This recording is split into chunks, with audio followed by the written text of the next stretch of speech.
रूही एक कोने में आके खड़ी हो गई थी। जब डेमन उसके पीछे आया, डेमन धीरे से बोला, क्या हुआ तुम्हें? डेमन की बात पे रूही गुस्से से पलटी और डेमन की नीली आंखों में देख के बोली, तुम खुद को समझते क्या हो? तुम्हें लगता है तुम मेरे दिल के साथ खेल लोगे और मैं कुछ भी नहीं कहूंगी? तुम सब लड़कियों के साथ ऐश करोगे और मैं क्या करूंगी? मैं तुम्हारी बातें मानूंगी। हो गया तुम्हारा? डेमन की नीली आंखों में गुस्सा था। बेवजह की बातें मत किया करो, और तुम्हें 1000 बार कहा है, तुम्हारे अंदर इतना दिमाग बिल्कुल नहीं है, इसलिए प्लीज इसको ज्यादा मत चलाओ और अपना काम करो। शट अप मिस्टर डेमन, मैं अपना काम ही कर रही हूँ, लेकिन तुम नहीं कर रहे हो।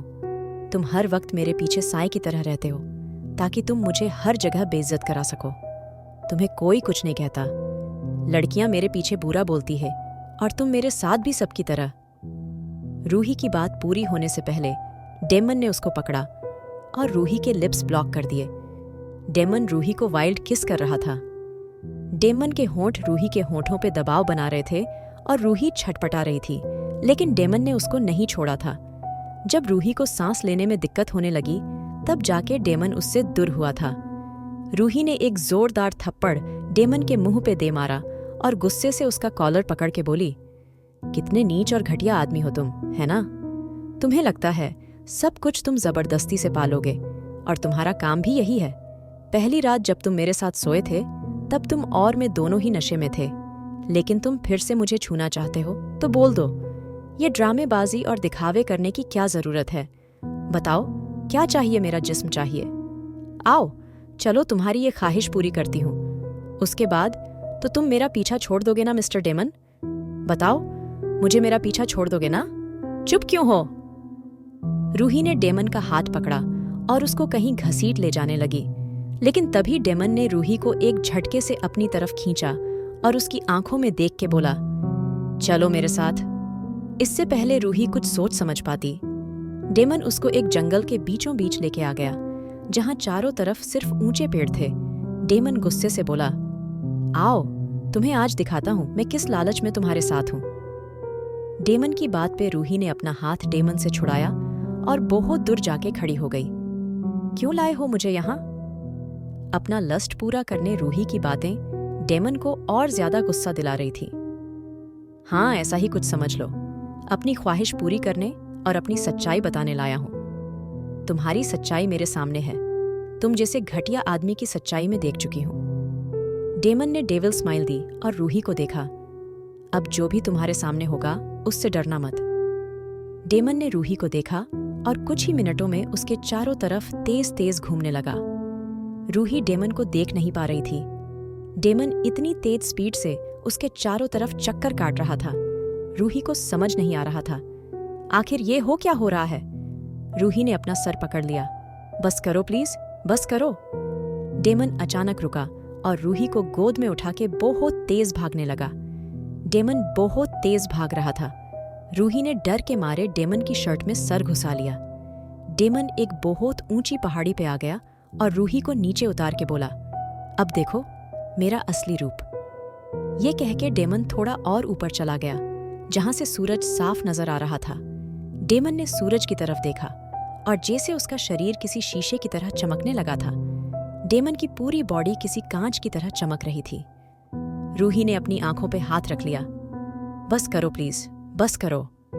डेमन अचानक नीचे आया और रूही को अपने करीब करके बोला, अब एक और चीज, मेरी असलियत और मेरा रूप। डेमन ने आंखें बंद करी और उसके चारों तरफ तेज आंधी चलने लगी। रूही ने डर के मारे डेमन के हाथ तेज पकड़ लिया। डेमन ने आंखें बंद करी और उसका चेहरा और ज्यादा सफेद होने लगा। उसकी आंखें लाल होने लगी। उसके नाखून थोड़े बड़े होने लगे। डेमन ने अपना मुंह खोला तो उसके दांत हल्के से बाहर आने लगे। डेमन रूही की कान के पास गया और अपनी ठंडी सांसें उसके कान में छोड़ते हुए बोला, मुझे देखो। लेकिन रूही में इतनी हिम्मत कहाँ थी वो डेमन को देखे। डेमन फिर से चिल्लाया, I said open your eyes. Damon इतनी तेज चिल्लाया था, रूही कांप गई। रूही ने धीरे से आंखें खोली तो उसकी चीख निकल गई, लेकिन अगले ही पल डेमन ने उसके मुंह पे हाथ रख लिया और रूही के सर से अपना सर मिला के बोला, ये हूं मैं, एक वैम्पायर नगरी का वैम्पायर, जिससे सब कांपते हैं, डरते हैं, जो किसी की जान लेने से पहले 1 मिनट नहीं सोचता, जिसके दिल में रेहम नाम की चीज नहीं है, जो हल्का सा खून देखते ही पागल हो जाता है, जिसका पहला शिकार सिर्फ और सिर्फ इंसानी खून है। डेमन भारी शब्दों से बोल रहा था। रूही को बहुत ज्यादा डर लग रहा था, लेकिन अचानक रूही ने महसूस किया डेमन की पकड़ उसके हाथों पे ढीली पड़ रही थी। रूही डेमन को देख के बोली, क्या हुआ तुम्हें? रूही ने ध्यान दिया। डेमन बहुत ज्यादा धीरे से बोल रहा था और उसकी आंखें वैसे भी बंद हो रही थीं। रूही समझ गई थी, डेमन एक वैम्पायर है तो उसको जिंदा रहने के लिए खून चाहिए। लेकिन जब से वो यहाँ आए थे, डेमन को उसने कहीं जाते नहीं देखा था और डेमन उसके साथ ही था। रूही ने डेमन के हाथों को पकड़ा जो ठंडे पड़े थे। हे, आंखें खोलो। क्या हुआ तुम्हें? डेमन, आंखें खोलो। रूही बहुत ज्यादा परेशान हो रही थी। डेमन अब पागल सा हो चुका था। डेमन रूही को देख के उसके करीब आ रहा था। अब डेमन की सांसें गहरी हो गई थी। लाख रोकने के बाद भी रूही को स्मेल उसको अट्रैक्ट कर रही थी। रूही इतनी बेवकूफ नहीं थी। वो समझ चुकी थी डेमन को इस वक्त क्या चाहिए। रूही ने डेमन की आंखों में देखा जो इस वक्त बंद हो रही थी। डेमन सुनो, फिलहाल के लिए तुम मेरा ब्लड सक कर लो। तुम्हारे अंदर इतनी ताकत आ जाएगी, तुम अपने होश में आ जाओगे। प्लीज आओ मेरे करीब, तुम मेरे खून से अपनी भूख मिटा लो। रूही डेमन को देख के बोली तो डेमन ने बंद आंखों से उसको खुद से दूर धकेला। नहीं, जाओ, यहां से तुम्हारा ब्लड मेरे लिए ड्रग है और मैं भूखा हूं। तुम अभी एक भूखे वैम्पायर की ताकत का अंदाजा नहीं लगा पाई। एक भूखे शेर और भेड़िए से भी ज्यादा खतरनाक होता है। जाओ यहां से। रूही अगले ही पल डेमन के करीब खड़ी थी। बिल्कुल नहीं, मैं तुम्हें यहां अकेला छोड़ के नहीं जाऊंगी। तुमने इतनी बार मेरी मदद करी है, समझो, उसका ही एहसान चूका रही हूं। आओ, मुझे काटो। रूही ने डेमन का हाथ पकड़ के अपनी कमर पे रखा और उसकी आंखों में देख के बोली, come on and bite me. आओ मेरे करीब। रूही लगातार डेमन की आंखों में देख रही थी। रूही ने अपनी शर्ट उतार के दूर फेंक दी और डेमन के सामने खड़ी हो गई। रूही अब सिर्फ इनर में थी। रूही ने डेमन की आंखों में झांका और ठंडी सांसों से बोली, come on bite me. Ruhi जानबूझ के अपनी आवाज को सेडेक्टिव बना रही थी। डेमन का कंट्रोल खुद से बुरी तरह छुटने लगा था। डेमन ने रूही की नाजुक कमर पे अपनी पकड़ तेज करी और उसकी गर्दन को धीरे से लिक करने लगा। लेकिन अगले की पल डेमन ने फिर से रूही को दूर धकेल दिया। कहा, ना, दूर जाओ, मुझसे जाओ यहां से, मारी जाओगी तुम। मैं पागल हो चुका हूं, मैं इस वक्त तुम्हें मार दूंगा, दूर जाओ। नहीं, कहीं नहीं जाऊंगी मैं। तुम तो मुझे हमेशा प्रोटेक्ट करते हो ना, और तुम मुझसे प्यार भी करते हो, तो समझो ये तुम्हारा एग्जाम है और मैं देखना चाहती हूँ तुम इसमें पास होते हो कि नहीं। Come on and bite me. पागल लड़की, तुम्हारा दिमाग खराब हो चुका। इस वक्त मैंने तुम्हें अगर बाइट कर लिया ना, तुम जिंदगी भर पछताओगी और जो दर्द तुम्हें होगा वो तुम नहीं झेल पाओगी। मुझसे दूर जाओ प्लीज। डेमन अब घुटने जमीन पे रख के बैठ चुका था। देखो, मुझसे दूर जाओ रूही प्लीज। लेकिन रूही कहाँ मानने वाली थी। रूही ने अपने कपड़े उतार के फेंक दिए और डेमन को देख के बोली, मुझे देख के तुम्हारे अंदर कुछ नहीं हो रहा? रूही हर मुमकिन कोशिश कर रही थी डेमन को सेड्यूस करने की, क्योंकि वो जानती थी अगर डेमन उसके करीब आया तो जरूर उसका कंट्रोल छूटेगा और वो रूही के खून से भूख मिटाएगा। डेमन पीछे की तरफ बढ़ रहा था, लेकिन रूही उसके करीब जा रही थी। रूही डेमन के पास गई और उसकी गर्दन पे धीरे धीरे बाइट करने लगी। डेमन ने अपनी आंखें कस के बंद कर ली। वो रूही को ना छूने की कोशिश कर रहा था, लेकिन आखिर कब तक कंट्रोल करता। उसके सामने रूही थी जिसका नशा वो कर चुका था और जिसकी लत उसको लग चुकी थी। डेमन अचानक रूही से दूर हुआ और चिल्ला के बोला, बाद में पछताना। और अचानक ही रूही को अपनी गर्दन पे कुछ नुकीला महसूस होने लगा। क्या रूही बचा पाएगी डेमन को, या खुद ही अपनी जिंदगी से हाथ धो बैठेगी? रूही को अपनी गर्दन पे कुछ नुकीला महसूस हुआ था।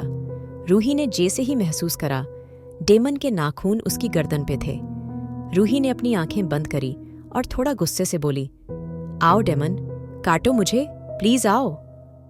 रूही के इतनी बार कहने के बाद अब डेमन की आंखें नीली से लाल होने लगी थी। डेमन ने रूही को थोड़ा ऊपर करा और उसको गोद में उठा लिया। रूही के पैर डेमन की कमर के चारों तरफ बंध गए। रूही ने डेमन कांधों पे हाथ रखे हुए थे। डेमन ने रूही की गर्दन देखी जो उसको अपनी तरफ खींच रही थी। डेमन ने धीरे धीरे रूही की गर्दन को लिक करना शुरू करा और फिर अचानक से डेमन के नुकीले दांत रूही की गर्दन में गड़ गए और एक जोरदार चीख उस जंगल में गूंज गई। रूही की आंखें बुरी तरह फट गई थीं। डेमन का हाल भी कुछ ऐसा ही था। डेमन ने रूही की गर्दन का खून ऐसे पी रहा था जैसे किसी प्यासे को पानी मिल गया हो। उसकी आंखों के एक अजीब सी चमक थी। डेमन रूही की गर्दन पे चिपका हुआ था। डेमन का दूसरा हाथ रूही की कमर पे था। रूही ने धीरे से डेमन को दूर धकेला और बहुत मुश्किल से बोली, डेमन छोड़ो मुझे, दर्द हो रहा है, प्लीज दूर जाओ मुझसे, दर्द हो रहा है मुझे। रूही के कहने पे डेमन उससे हल्का सा दूर हुआ, लेकिन अभी तक डेमन ने रूही की गर्दन नहीं छोड़ी थी। रूही के लाख मना करने के बाद भी डेमन रूही की गर्दन से लिपटा हुआ था। अब रूही से बर्दाश्त नहीं हो रहा था। अब रूही डेमन के कान के करीब जाके बोली, डेमन प्लीज छोड़ो मुझे। और अचानक जैसे डेमन को होश आया और डेमन एक पल में रूही से अलग हो गया। रूही की सांसें बेहाल हो चुकी थी। उसको अपनी गर्दन पे बहुत ज्यादा दर्द हो रहा था, लेकिन डेमन अब होश में था। डेमन उठा और रूही को देख के गुस्से से बोला, कहा था मैंने तुम्हें? समझ नहीं आता अब झेलना ये सब। डेमन की आंखें गुस्से से जल रही थीं, लेकिन अभी रूही की हालत ऐसी नहीं थी, इसलिए डेमन खुद को शांत करता हुआ बोला। लेकिन डेमन के कुछ कहने से पहले ही रूही उसके करीब आ गई। रूही बहुत धीरे से बोली, डेमन मेरे करीब आओ, आई वॉन्ट यू। ये शायद डेमन की नज़दीकी का असर था, जो अब रूही उसको और करीब से जानना चाहती थी। आज दोनों ही होश में थे, और खासकर रूही जिसको डेमन से इतनी नफरत करती थी, आज खुद उसको अपने करीब आने को कह रही थी। डेमन समझ गया था रूही क्या चाहती है। डेमन रूही के करीब आके धीरे से बोला, श्श, कुछ नहीं चाहिए, अभी के अभी मेरे साथ होटल चलो। लेकिन रूही ने डेमन का हाथ पकड़ लिया और गुस्से से बोली, डेमन मुझे तुम चाहिए हो, अभी इसी वक्त। और इससे पहले डेमन उसकी बात का जवाब देता, रूही डेमन को पागलों की तरह किस करने लगी। डेमन एक लड़का था और सबसे बड़ी बात उसके सामने रूही थी।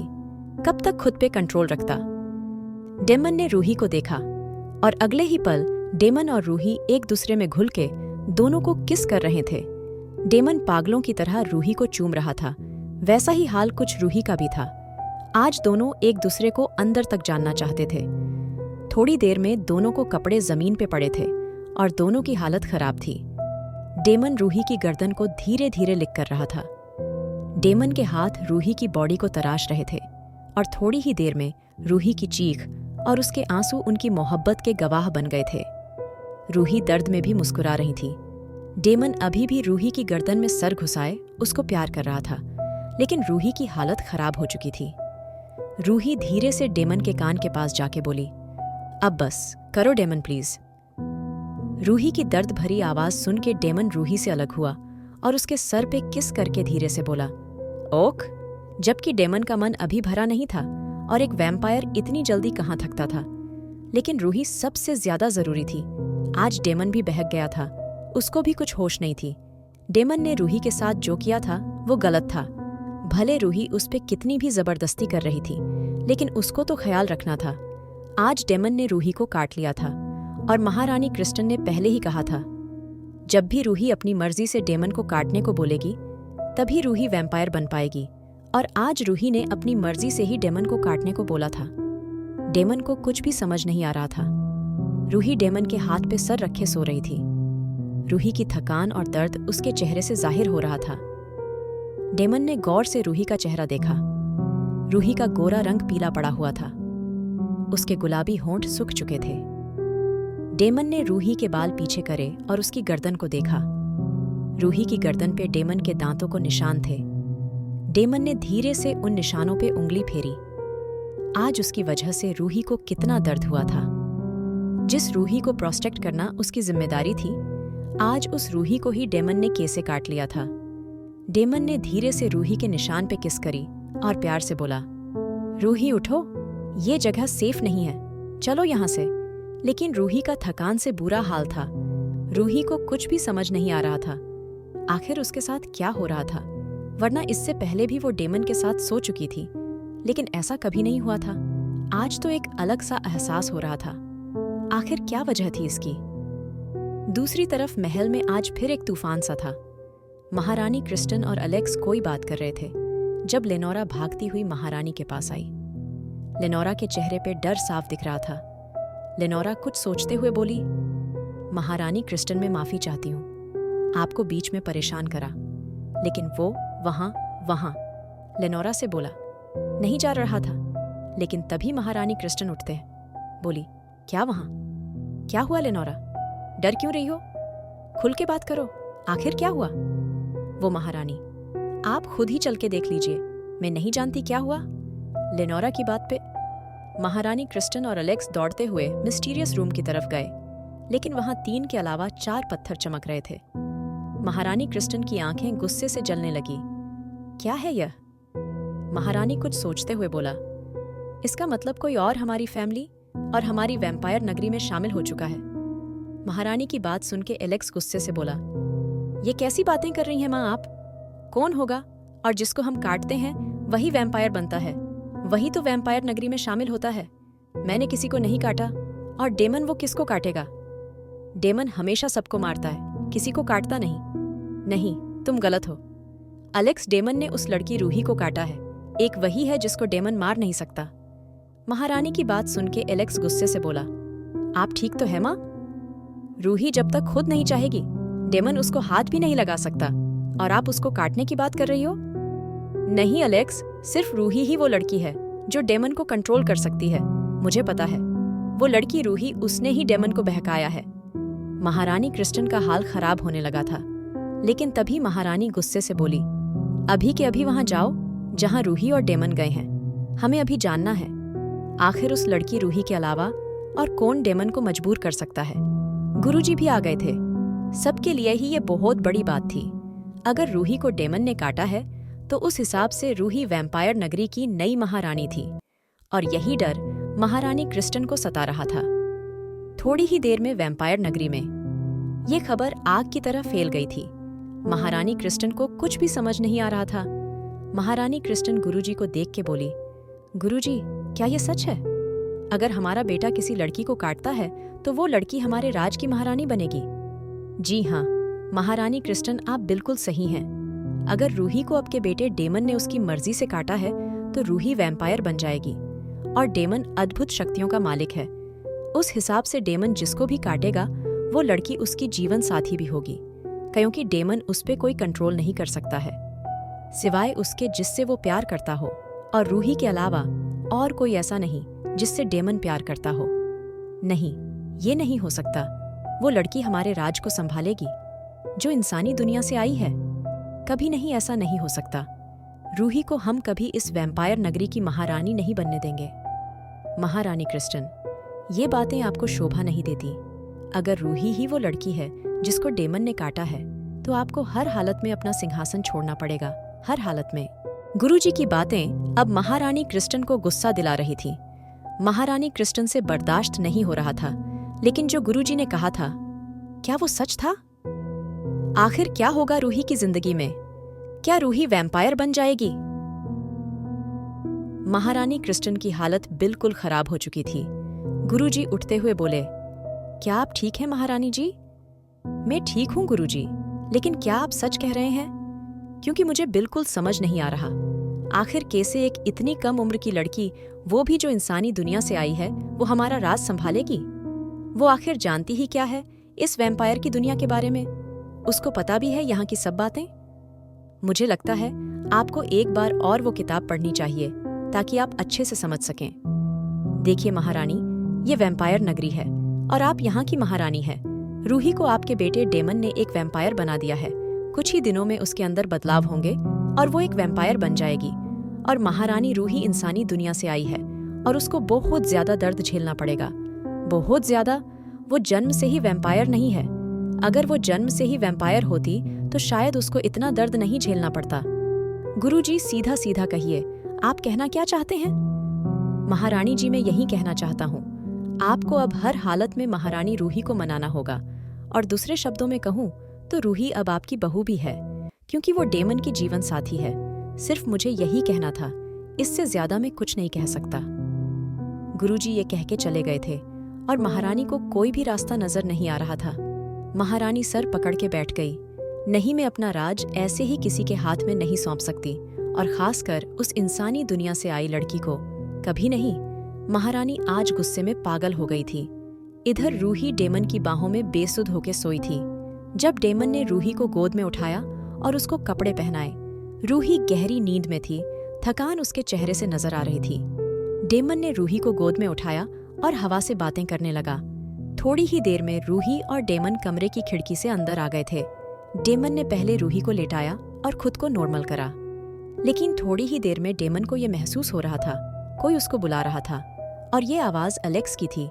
डेमन ने आंखें बंद करी और अलेक्स को अंदर आने से मना कर दिया, क्योंकि इस वक्त रूही की हालत ऐसी नहीं थी कोई उसको देख पाए।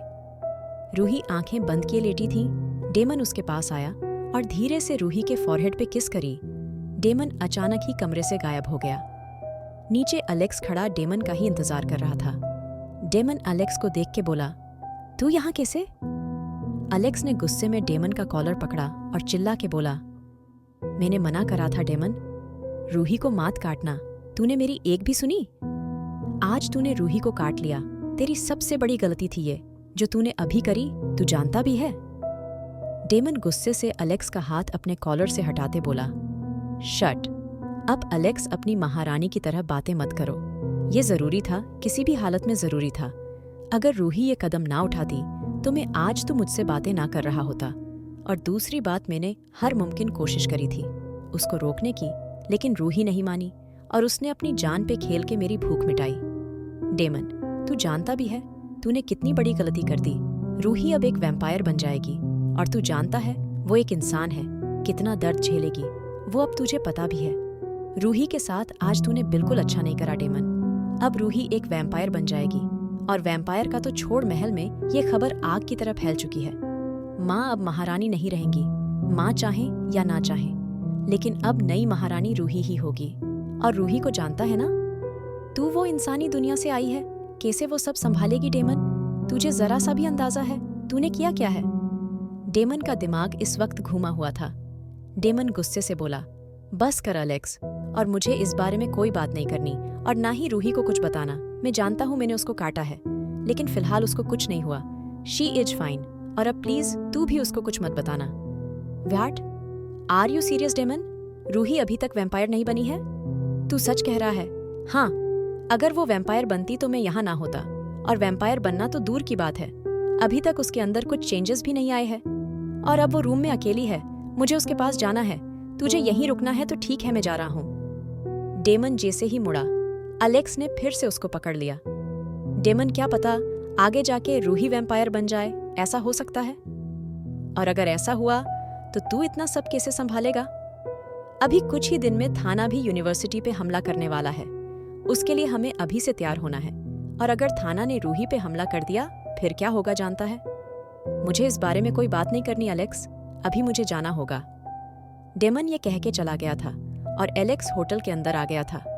एलेक्स को देख के रूही की दोस्त सिम्मी बोली, ओह माय गॉड अलेक्स, तुम यहाँ? तुमने तो मना करा था ना, तुमने बोला था तुम नहीं आ रहे। सिम्मी की बात पे एलेक्स कुछ सोचते हुए बोला, एक्सक्यूज मी, क्या मैं आपको जानता हूँ? इतने हैंडसम लड़के से ये सवाल सुन के आसपास के लोग सिम्मी पे हंसने लगे थे। सिम्मी सर नीचे झुका के जाने लगी तो एलेक्स ने उसका हाथ पकड़ लिया। अब ऐसी भी क्या नाराजगी में तो मजाक कर रहा था। एलेक्स ने यह कह के सिम्मी को अपने करीब खींचा और धीरे से उसके कान में बोला, आई एम सॉरी, मैं तुम्हें नहीं जानता, लेकिन मैं समझता हूँ ये लोग इसी बात पे तुम्हारा मजाक बनाएंगे। मैंने सिर्फ रूही के साथ तुम्हें एक बार देखा है, but personally I don't know you. Alex की सांसें सिम्मी के कानों को छू रही थी। सिम्मी एकदम अलेक्स से दूर हुई और धीरे से हंस के बोली, नहीं, मुझे बिल्कुल बुरा नहीं लगा। सिम्मी की बात सुन के सब इधर उधर हो गए थे, क्योंकि उनका जो एंटरटेनमेंट होने वाला था वो अब नहीं हो रहा था। चलो हम कहीं बैठ के बात करें, एलेक्स प्यार से बोला तो सिम्मी उसके पीछे पीछे चल दी। सिम्मी के लिए बहुत बड़ी बात थी, अलेक्स भी कम नहीं था। डेमन के मुकाबले तो एलेक्स कम था, लेकिन अगर और लड़कों से कंपेयर करा जाए तो एलेक्स भी सबसे अलग महसूस होता है। सिम्मी टेबल पे बैठते हुए बोली, हे, मेरा नाम सिम्मी है और मैं रूही की फ्रेंड हूँ, और मैं माफी चाहती हूँ मैंने जो भी करा शायद मेरी ही बहुत बड़ी गलती थी। तुम्हें परेशान नहीं करना चाहिए था, क्योंकि तुम मुझे जानते नहीं और कोई अनजान जब ऐसे आके बात करे तो ऑब्वियसली बुरा लगेगा। अलेक्स समझ रहा था सिम्मी उसमें इंटरेस्ट ले रही है, क्योंकि सिम्मी रूही की तरह स्पेशल नहीं थी जिससे वो सिम्मी के दिल का हाल ना समझ पाए। और एक वैम्पायर होने के नाते डेमन सब समझ रहा था। अलेक्स धीरे से बोला, कोई बात नहीं, मैं भी सॉरी बोलना चाहता था। मैंने ओवर रिएक्ट करा उसके लिए। अब मुझे चलना चाहिए। एलेक्स सीधा सा जवाब देके उठा तो सिम्मी का दिल में एक अजीब सा दुख हुआ। क्या रूही बन जाएगी वैम्पायर नगरी की रानी, या फिर से कुछ बुरा होगा रूही के साथ? जानने के लिए सुनिए ब्लडलस्ट, सेडक्शन ऑफ द नाइट। और अगर एपिसोड पसंद आया तो लाइक, शेयर और सब्सक्राइब जरूर करें।